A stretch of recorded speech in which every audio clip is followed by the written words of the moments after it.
আসসালামু আলাইকুম। আশা করি সবাই ভালো আছেন। আজকে আমরা জিআরই ভোকাবুলারি সিরিজের ওয়ার্ড ম্যাপ বই যেটা ফলো করছি সেই বইয়ের পার্ট 3 এর 3.5 সাবসেকশন সাবটপিক হচ্ছে অ্যাস্টিউট অ্যাসিনাইন। ঠিক আছে, এই সাবটপিকে যত স্ট্রিং আছে, যত শব্দ আছে এই রিলেটেড। অ্যাস্টিউট মানে হচ্ছে বিচার বুদ্ধি সম্পন্ন, বিচক্ষণ একজন ব্যক্তি, এবং অ্যাসিনাইন মানে হচ্ছে খুবই সিলি, নির্বোধ একজন ব্যক্তি। তো এই রিলেটেড যত শব্দ আছে আজকে আমরা শিখে ফেলবো। এই অ্যাস্টিউট অ্যাসিনাইনের যত স্ট্রিং আছে আমরা দেখব সিরিয়ালে 1 by 1। তো যারা নতুন আছেন তাদের জন্য একটু বলে নিই, আমাদের নিত্য নতুন স্টুডেন্ট আসছেন আমাদের চ্যানেলে, তাদের জন্য একটু বলে নিই, আমরা জিআরই ভোকাবুলারি সিরিজ শুরু করেছি আরও 2-3 বছর আগে, এবং এটা সবসময় চলতে থাকবে কারণ ভোকাবুলারি শেখার কোনো শেষ নেই। তো আমরা সেই প্রথম একটা ভিডিও আছে এই ভোকাবুলারি সিরিজের, সেই প্রথম ভিডিওটা আমি দেখতে বলি সবাইকে, কারণ হচ্ছে ওই ভিডিওতে আমি সব বর্ণনা করেছি, আমাদের প্ল্যান কি, কোন বই ফলো করছি, ওয়ার্ড ম্যাপ বইটা আমি দেখিয়ে দিয়েছি, প্রত্যেকটা লিজেন্ড বর্ণনা করেছি, এবং ভোকাবুলারি শেখার গুরুত্বটা কি চাকরির পরীক্ষা বা যে কোনো সাকসেসের ক্ষেত্রে। তো সেই ভিডিওটা দেখে যে কোনো একটা প্লেলিস্ট ধরে, কারণ চ্যাপ্টার ধরে ধরে আমরা প্লেলিস্ট করেছি, যে কোনো প্লেলিস্ট ধরে ধরে আপনি আপনার ভোকাবুলারি লার্নিংটা শুরু করতে পারেন। ঠিক আছে, সো প্রথম ভিডিওটার লিঙ্ক আমি কমেন্টে পিন করে দিব, ফার্স্ট কমেন্টে দেওয়া থাকবে, ওটা দেখে you can start with this video. ঠিক আছে, আর যারা পুরনো আছেন তাদের জন্য বলে রাখি যে regular GRE vocabulary series weekly থাকবে, সাপ্তাহিকভাবে একটা ভিডিও থাকবে। সো আপনারা মিস করবেন না, সবার সাথে বেশি বেশি করে শেয়ার করুন, ঠিক আছে, যেন এটা ছড়িয়ে যায়, কারণ মাঝখানে আমার একটু গ্যাপ ছিল। তো আশা করি এখন আর মিস হবে না। তো ঠিক আছে, আর দেরি না করে আমরা ক্লাসে চলে যাই, লেটস স্টার্ট। তো ঠিক আছে, প্রথমেই আমরা প্রথম স্ট্রিংটা দেখে নিই। Number 1, perspicacious adjective, sapient adjective, sagacious adjective, same word root,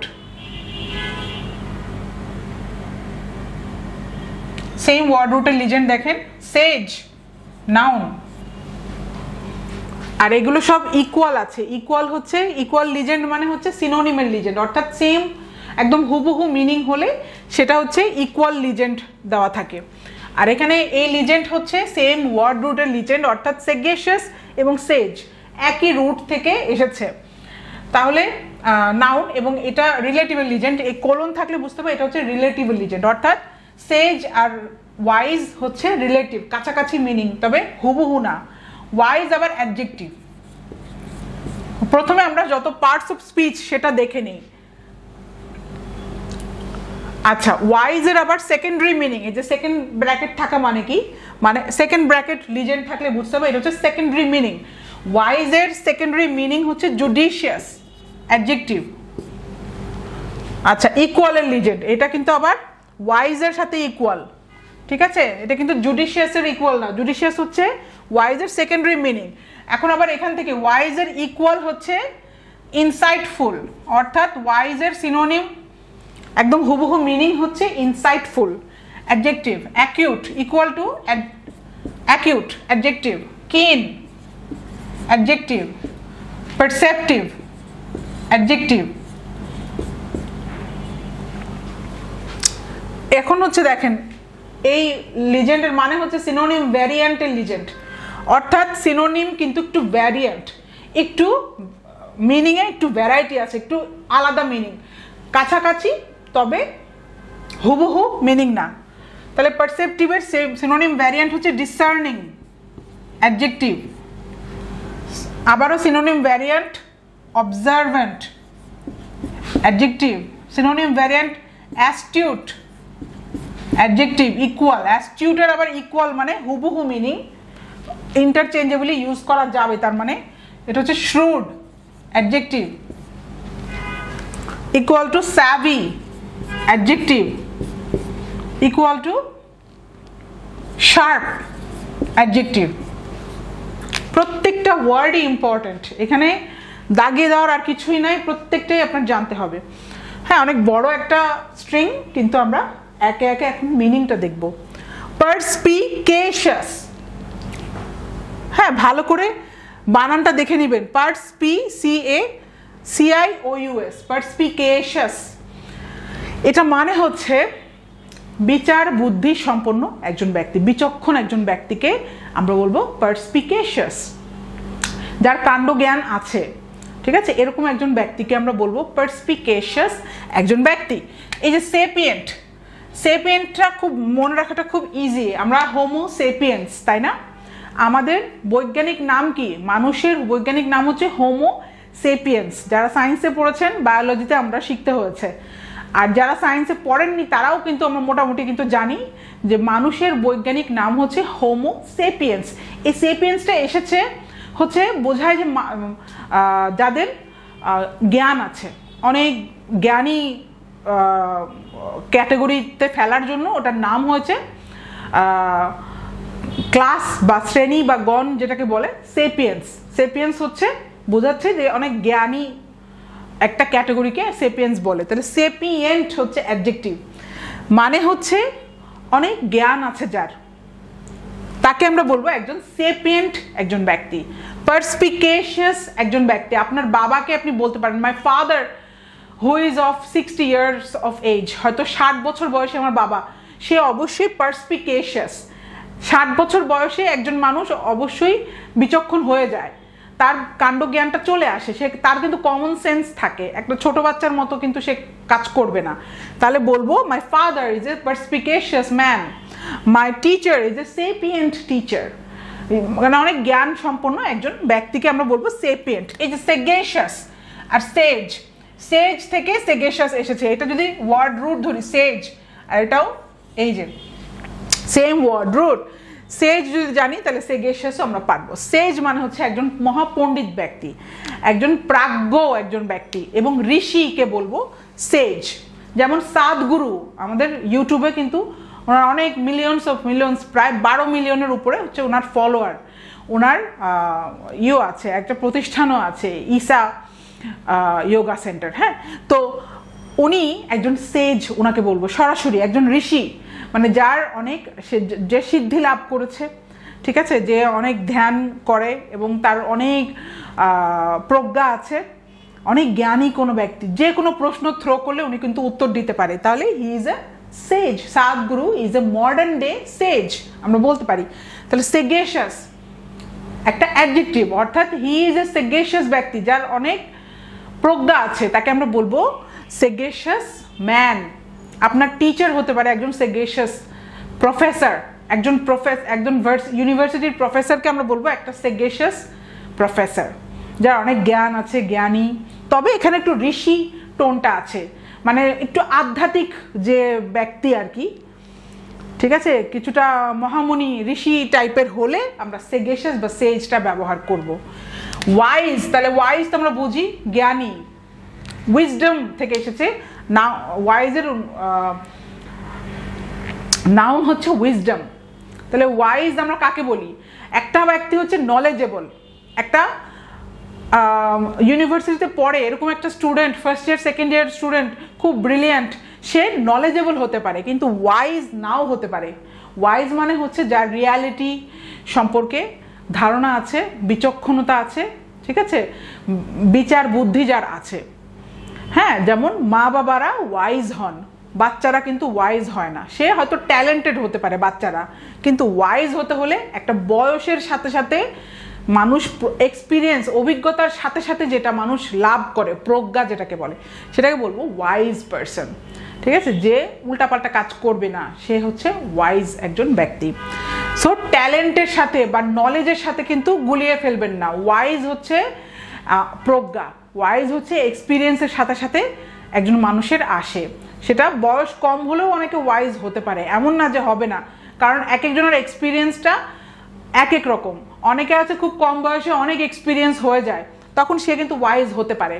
অনেকে আছে খুব অনেক বয়স বেড়ে গেলেও খুবই চাইল্ডিশ থাকে, কারণ তার হয়তো কোনো বাজে এক্সপিরিয়েন্স নাই, খুবই সে একদম একটা কুকুনের মধ্যে হয়তো সে থাকে, একটা খুবই পারিবারিক কোনো সবসময় স্বাচ্ছন্দ্যে থাকে, কোনো কিছু রিয়ালিটি থেকে অনেক দূরে।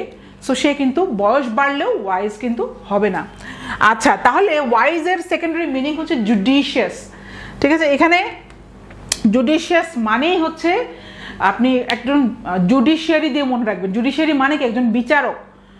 হ্যাঁ, তাহলে কি একজন বিচারকের কি থাকে, বিচক্ষণ বা বিচার করার যে বুদ্ধিটা, যে ও কি ভালো নাকি খারাপ, এটা কি আসলে অন্যায় নাকি ন্যায়, এই যে সূক্ষ্ম সূক্ষ্ম বিষয়গুলো বাছ বিচার করার যে একটা ক্ষমতা, সেটাকে আমরা ওই ব্যক্তিকে আমরা বলবো জুডিশিয়াস ব্যক্তি। জুডিশিয়ারি দিয়ে মনে রাখবেন, একজন বিচারককে যেরকম হতে হয় সে হচ্ছে জুডিশিয়াস একজন ব্যক্তি। ইকুয়াল টু, ওয়াইজের ইকুয়াল টু দেওয়া আছে, দেখেন ওয়াইজ থেকে ইকুয়াল মানে সমান সমান, একদম সেম মিনিং হচ্ছে ইনসাইটফুল। ইনসাইট থেকে এসেছে, ইনসাইট হচ্ছে উপলব্ধি যার আছে।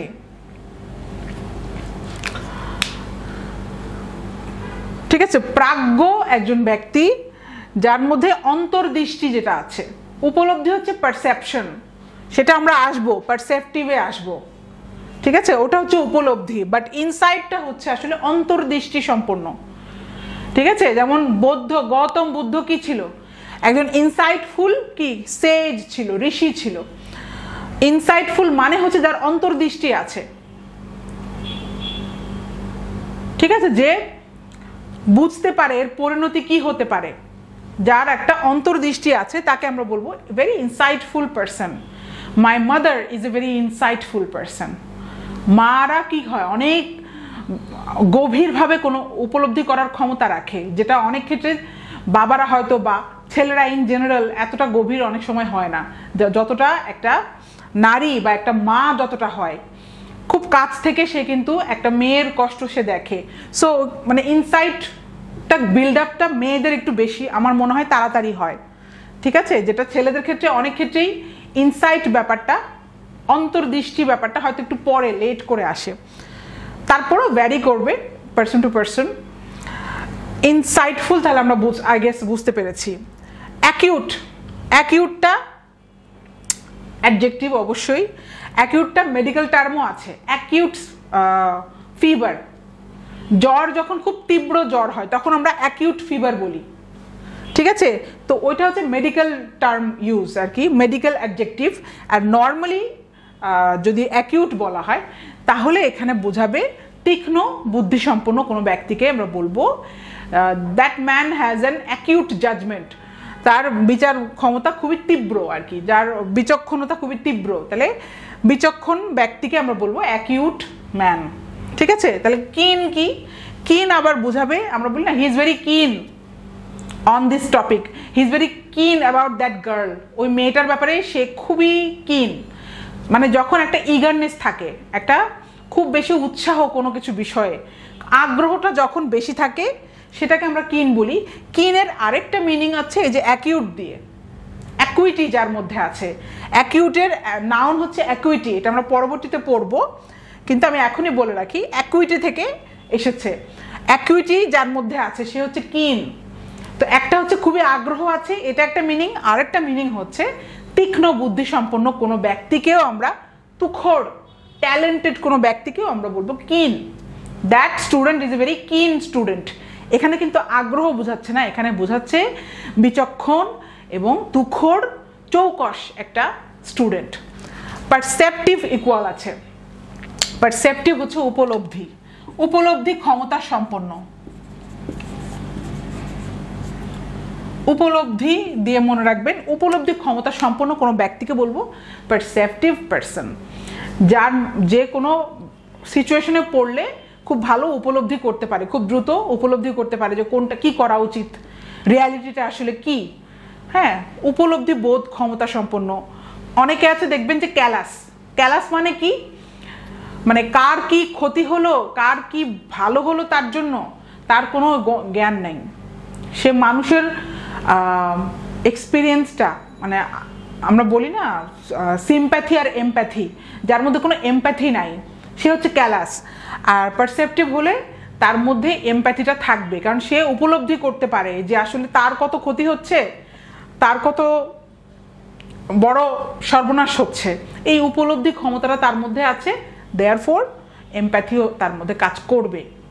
ঠিক আছে, মানে এমপ্যাথি হচ্ছে when you feel with heart, R perceptive হচ্ছে when you feel মানে when you think with your brain and you can feel the situation, you can judge the situation, সেটাকে আমরা বলবো উপলব্ধি দিয়ে মনে রাখবেন আর কি। উপলব্ধি ক্ষমতা সম্পন্ন কোনো ব্যক্তিকে আমরা বলবো পারসেপটিভ পারসন।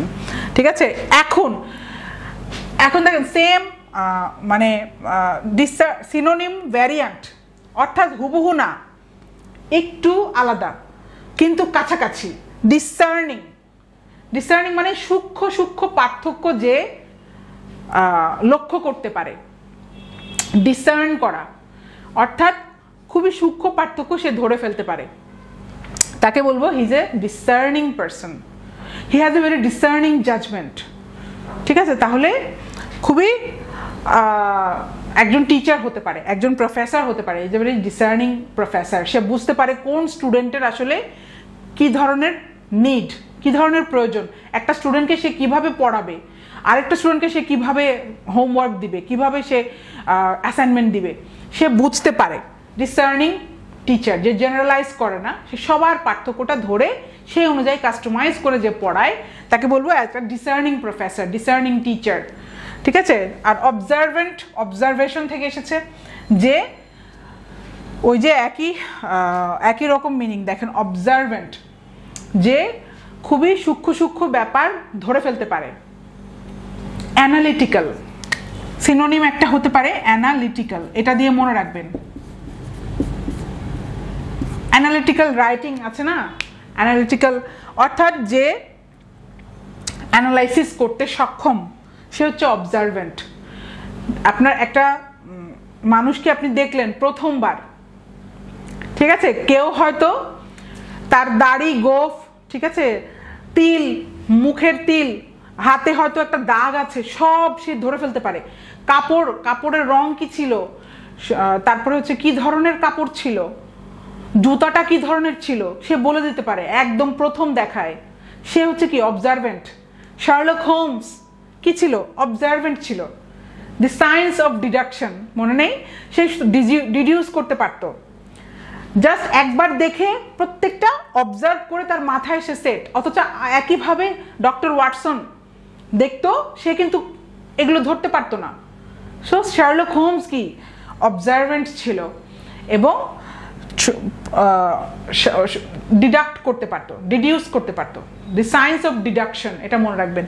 তাহলে অবজারভেন্ট হচ্ছে একজন ব্যক্তি যখন কাউকে দেখে সব কিছু নোট করে ফেলতে পারে, অবজার্ভ করে ফেলতে পারে। ঠিক আছে, মানুষটা কি হাসি খুশি ছিল নাকি একটু গোমরামুখী ছিল, ঠিক আছে, মানুষের চুল কেমন ছিল, মানুষটা দেখতে কেমন ছিল, মানুষটা কি পড়েছিল, ঠিক আছে, তার গায়ে কি দাগ লেগেছিল, সব কিছু ওই যে শার্লক হোমস দিয়ে মনে রাখবেন। সো আই গেস অবজারভেন্ট আমরা এখন বুঝলাম। এখন দেখেন সিনোনিম ভ্যারিয়ান্ট একই রকম, অ্যাস্টিউট, এটা একদম আমাদের হেডিংয়েই আছে। অ্যাস্টিউট মানে একদম বিচক্ষণ, ঠিক আছে, শার্প, যার মধ্যে প্র্যাকটিক্যাল নলেজটা আছে। এই যে ইকুয়াল টু শ্রুড, শ্রুডটা ভেরি ইম্পর্টেন্ট পাবেন।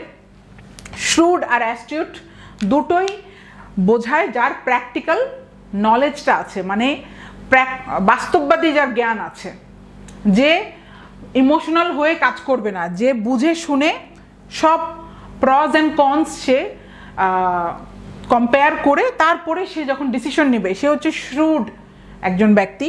অ্যাস্টিউট একজন ব্যক্তি যে বুঝে শুনে বিচক্ষণ বিচার করে তারপরে যে হচ্ছে কাজ করে, যার জাজমেন্ট খুবই শ্রুড জাজমেন্ট। বলবো that man is a very shrewd businessman. Shrewd businessman মনে রাখবেন, ঠিক আছে, শ্রুড এন্টারপ্রেনিউর, যার মধ্যে এই প্র্যাকটিক্যাল নলেজটা থাকবে। ইকুয়াল দেখেন, শ্রুডের ইকুয়াল হচ্ছে স্যাভি, আমার খুবই প্রিয় একটা শব্দ, খুবই স্মার্ট একটা শব্দ হচ্ছে স্যাভি। এটা ইউজটা দেখবেন কিভাবে হয়, tech savvy, tech hyphen savvy, SAVVY।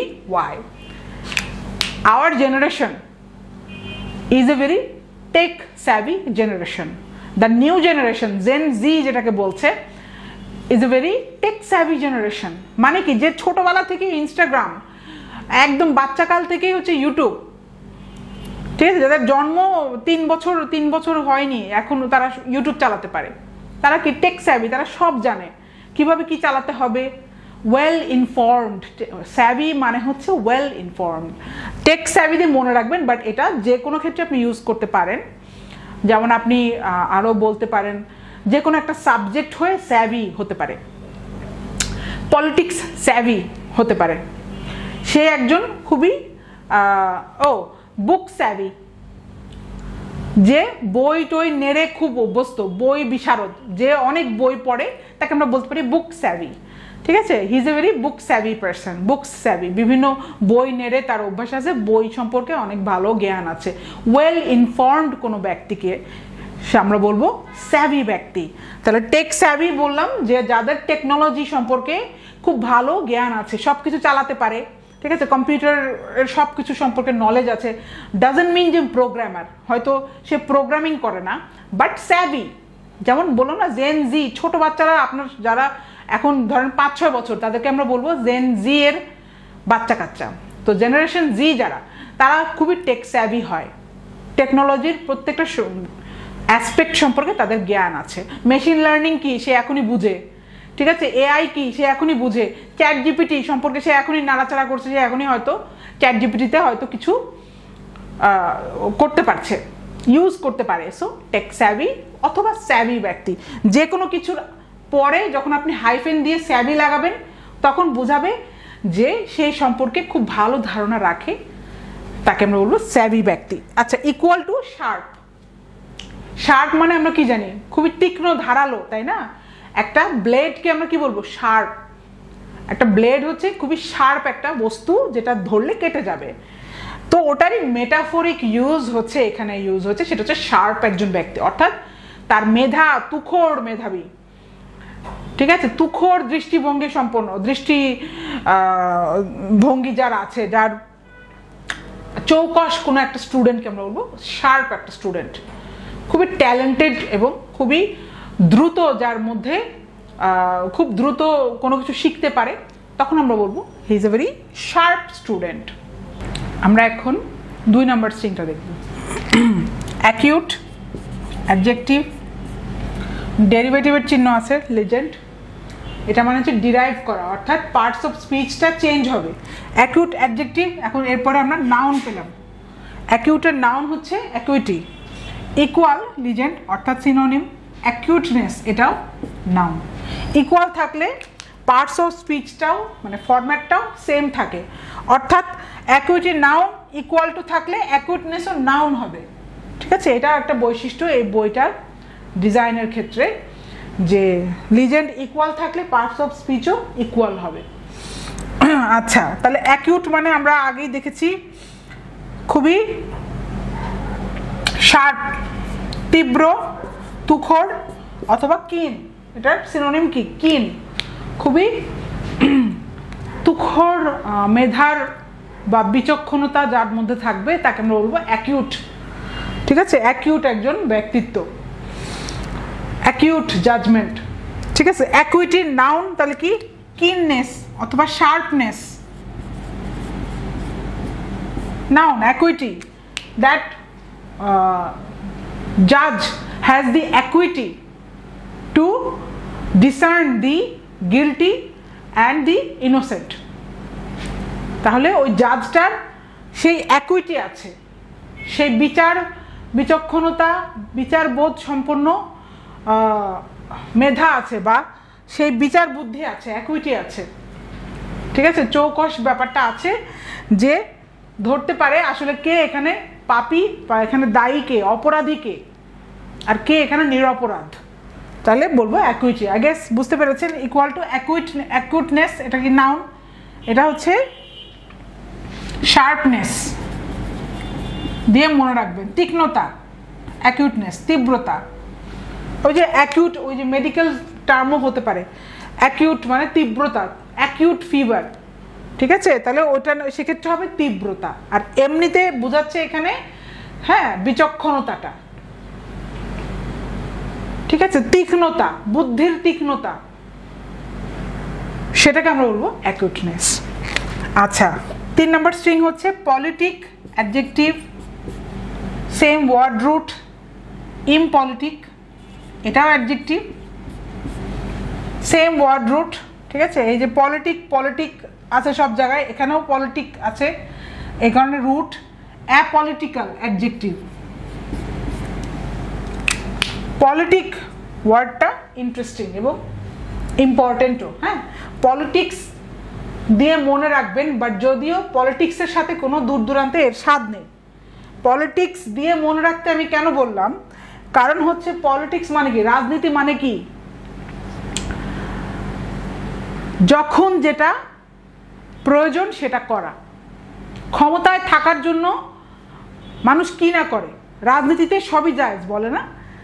রাজনীতি মানে কি, সুযোগের সদ্ব্যবহার, যেটা প্রয়োজন এই মুহূর্তে বাস্তব একটা প্রয়োজন সেটাই করা, সেটা নীতি বিবর্জিতও হতে পারে, তাই না, ইমোরালও হতে পারে, অনৈতিকও হতে পারে, কিন্তু পলিটিক্সে সবই মানুষ করে। তাহলে পলিটিক অ্যাডজেক্টিভ, তাহলে এমন একটা ওয়ে অফ থিঙ্কিং বা এমন একটা নৈতিক অবস্থা একজন ব্যক্তির যে আসলে বাস্তববাদী, এবং বাস্তববাদীরা কি করে, তারা কোনো আইডিয়ালিজম ফলো করে না, তারা আইডিয়াল কিছু মানে না, তারা মানে আদর্শ, আইডিয়াল মানে কি, আদর্শবাদী তারা না, তারা হচ্ছে বাস্তববাদী। আমার এই কাজটা করতে কিছু ঘুষ দেওয়া প্রয়োজন।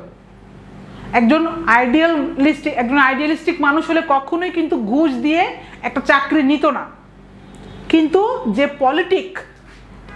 a politic person will resort to bribing for getting a job. একটা জব পাওয়ার জন্য he or she will resort to bribing someone. এটাকে বলবো politic way। তাহলে that person is a politic person, that way of thinking is a politic way। অর্থাৎ এমন একটা way যেখানে নীতি বিবর্জিত হতে পারে, বাট বাস্তববাদী, এক্সপিরিয়েন্সি। আর একটা ওয়ার্ড হচ্ছে এক্সপেডিয়েন্ট, মনে রাখবেন, এক্সপেডিয়েন্ট লিখে দিলাম, এটাও অ্যাডজেক্টিভ। এক্সপেডিয়েন্ট আর পলিটিক একই, যে সময়ের প্রয়োজনে, বাস্তবতার প্রয়োজনে যে কোনো কিছু করতে পারে। ইমপলিটিক তাহলে কি, এটা জাস্ট অপোজিট, ঠিক আছে, যে পলিটিক না, যে আসলে এরকম না। তাহলে আমরা আরেক ঘুরিয়ে বলতে পারি সে একটা আইডিয়ালিস্টিক ব্যক্তি, যে আদর্শবাদী, সে হচ্ছে ইমপলিটিক পারসন। তাহলে বলতে পারেন that girl is an impolitic person. She doesn't know how to handle the real world. She doesn't have any idea about the real world. That girl is an impolitic girl. She lives in a dream world. এটা আমরা বলতে পারি যে ওর তো কোনো বাস্তবতার সম্পর্কে জ্ঞানই নাই, আদর্শবাদী, সে হচ্ছে স্বপ্নের জগতে ঘুরে বেড়াচ্ছে। তাহলে বলতে পারি ইমপলিটিক। এটাও অনেক ক্ষেত্রে নেগেটিভ সেন্সে ব্যবহার করতে পারে, যে বাস্তববাদী তার কাছে আপনি যদি ইমপলিটিক হন, তার কাছে আপনি খুবই হাস্যকর একজন ব্যক্তি, যে তো বাস্তবতা কিছু বুঝে না, ঘুষ না দিলে তো এই কাজটা হবে না, ঘুষ না দিলে তো জমি জমার ব্যাপারে এগুলো কিছু হবে না। এটা বাংলাদেশ, তারা কোনো নীতি বুঝে না, বুঝে হচ্ছে হাউ টু গেট থিংস ডান, একটা কাজ করার জন্য যা যা প্রয়োজন করবে, তাহলে সেটা হচ্ছে পলিটিক। আর যে করবে না সে হচ্ছে ইমপলিটিক। সে আইডিয়ালিস্টিক নাও হতে পারে সে বোকা, এই কারণে ইমপলিটিক হতে পারে, সে নাইভ, ইমপলিটিক, সে এখনো বুঝেই না বাস্তব জগৎ কি, সে হয়তো ঘরে সারা জীবন মা বাবার আদরে ছিল, কিছুই বুঝতে পারে না, হতে পারে ইমপলিটিক। সো নট নেসেসারিলি আইডিয়ালিস্টিকই হবে। সো পলিটিকের অ্যান্টোনিম হচ্ছে ইমপলিটিক। আচ্ছা, এখন সেম ওয়ার্ড রুট অ্যাপলিটিক্যাল, এখানে এটা রাজনীতির সাথে সরাসরি সম্পর্কিত। এ হচ্ছে রাজনীতি বিমুখ একজন ব্যক্তি, যেটা আমরা বেশিরভাগ ক্ষেত্রে আমরা আমাদের যে জেনারেশন, আমরা কিন্তু রাজনীতি বিমুখ একটা জেনারেশন, আমরা কিন্তু পলিটিক্স পছন্দ করি না, কোনো পলিটিক্যাল অ্যাফেয়ার্সের সাথে যে জড়িত থাকতে চায় না।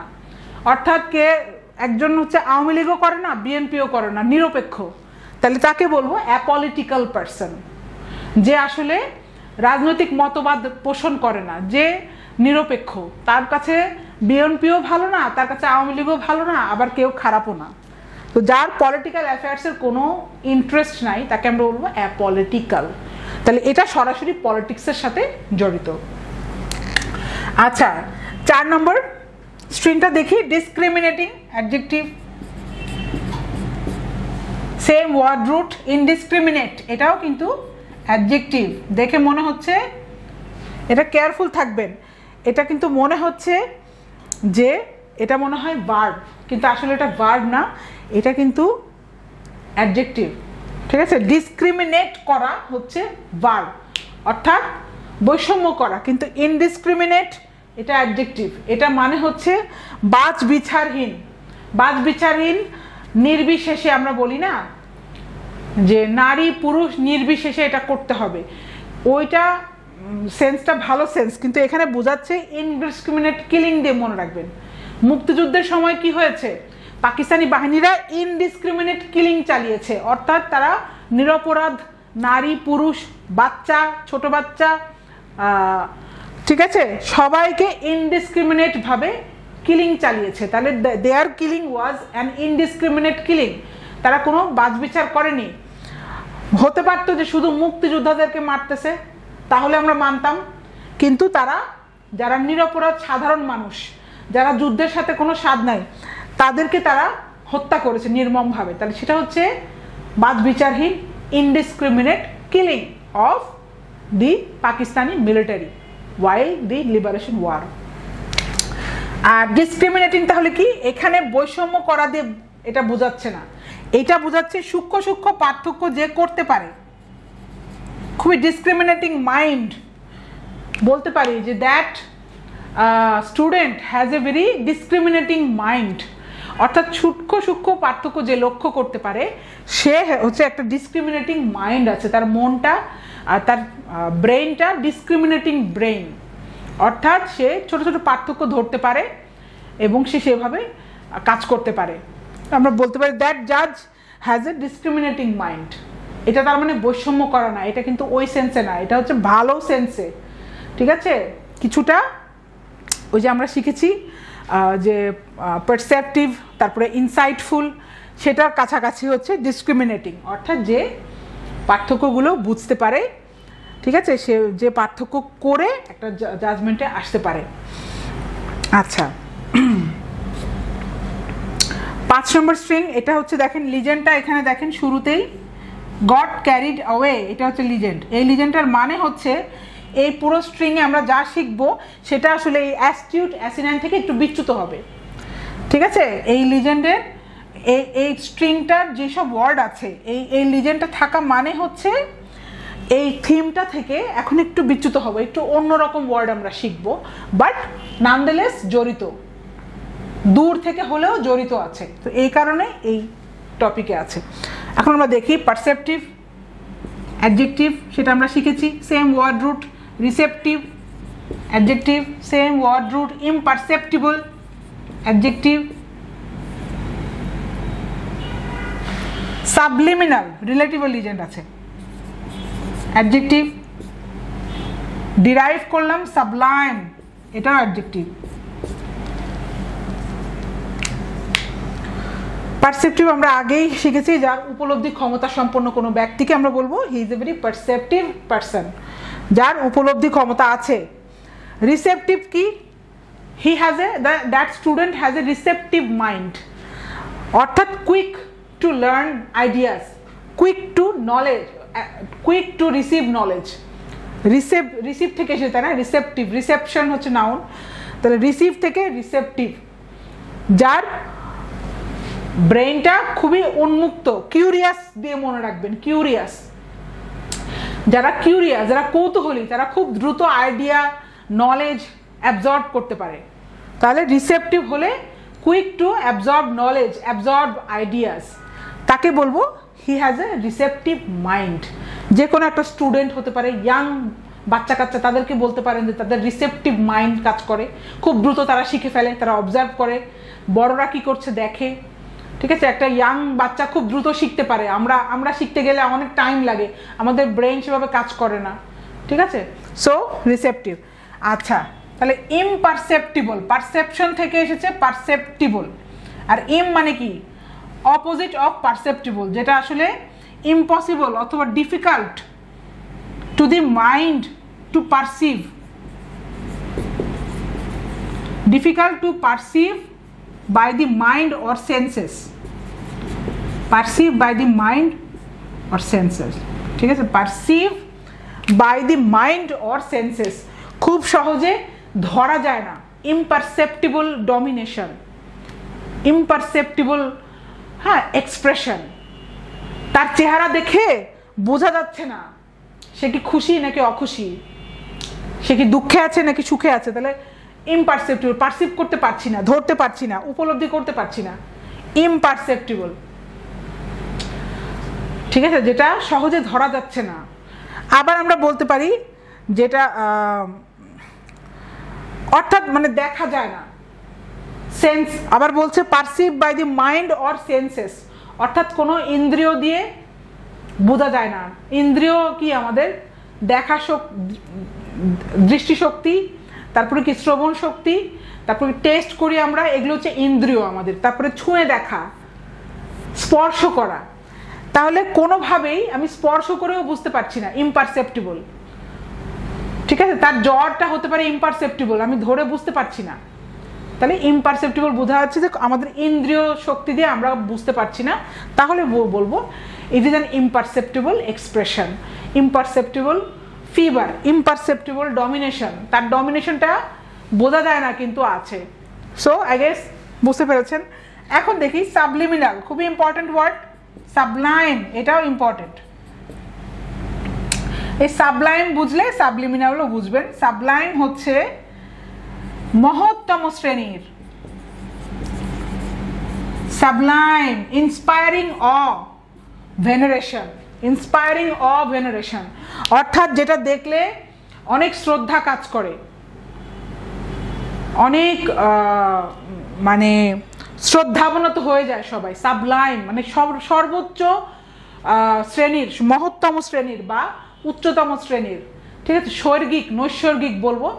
তখন ধরেন কারো গান শুনলেন, গানের এতই, তার কণ্ঠ এতই মানে সুন্দর, শুনে মানে সোলফুল গান, আপনার মনে হলো যে নৈসর্গিক এক্সপিরিয়েন্স। লতা মঙ্গেশকরের ভয়েস কি বলেন? Sublime. Lata Mangeshkar has a Sublime voice. তারপরে মদন মোহন এর মিউজিক কম্পোজার হতে পারে Sublime composer, Sublime composition. Madan Mohan does sublime composition of music, অথবা his music is of sublime quality. I guess বোঝাতে পেরেছি যে সবচেয়ে হাইয়েস্ট কোয়ালিটির হতে পারে, নৈসর্গিক কোয়ালিটির হলে আমরা বলবো sublime, her beauty is sublime। অর্থাৎ কি? এটা এই পৃথিবীর মতো না, একবার নৈসর্গিক সৌন্দর্য, ঠিক আছে, যেটা আউট অফ দ্য ওয়ার্ল্ড, সেটাকে আমরা বলবো সাবলাইম কোয়ালিটির, ঠিক আছে? তাহলে সাবলিমিনাল তাহলে কি? এটা হচ্ছে অবচেতনের সাথে, অবচেতন মন এর সাথে জড়িত, হ্যাঁ, যেটা হচ্ছে below the threshold of our consciousness, আমাদের অবচেতন মনের সাথে জড়িত হচ্ছে সাবলিমিনাল, ঠিক আছে? সাবলাইমের থেকে দেখেন এটা কিন্তু আলাদা মিনিং। সাবলিমিনাল হচ্ছে আমাদের অবচেতন মনের সাথে জড়িত হলে সাবলিমিনাল। তাহলে বলতে পারি dreaming is a subliminal experience, তাই না? আমরা যে ঘুমিয়ে ঘুমিয়ে স্বপ্ন দেখি, সেটা আমাদের অবচেতন মনেরই একটা অভিজ্ঞতা, এক্সপ্রেশন, সেটা আমাদের চেতনার জগতে না, অবচেতন মনের হচ্ছে একটা ব্যাপার। তাহলে অবচেতন মনের দোরগোড়ার নিচে, চেতনার দোরগোড়ার নিচে যে এক্সপিরিয়েন্সটা হয়, সেটাকে আমরা বলবো সাবলিমিনাল কোয়ালিটি। তাহলে my dream talks about my subliminal world, my dream is an expression of my subliminal world, our dreams has to do with our subliminal world. So I guess বোঝাতে পেরেছি। So that's it for today's class. আশা করি ভালো লেগেছে। পরবর্তী ক্লাসে আমরা astute অ্যাসিনাইন যে সাবটপিক আছে এর পরবর্তী স্ট্রিংগুলো দেখব, অর্থাৎ এই রিলেটেড যত ওয়ার্ড আরও আছে, তীক্ষ্ণ বুদ্ধিসম্পন্ন এবং নির্বোধ বা সিলি ব্যক্তিত্ব, এরকম এই রিলেটেড আরও যত ওয়ার্ড আছে পরবর্তী স্ট্রিংগুলো আমরা দেখব। ততদিন পর্যন্ত ভালো থাকবেন, সুস্থ থাকবেন, দেখা হবে নেক্সট ক্লাসে। আসসালামু আলাইকুম।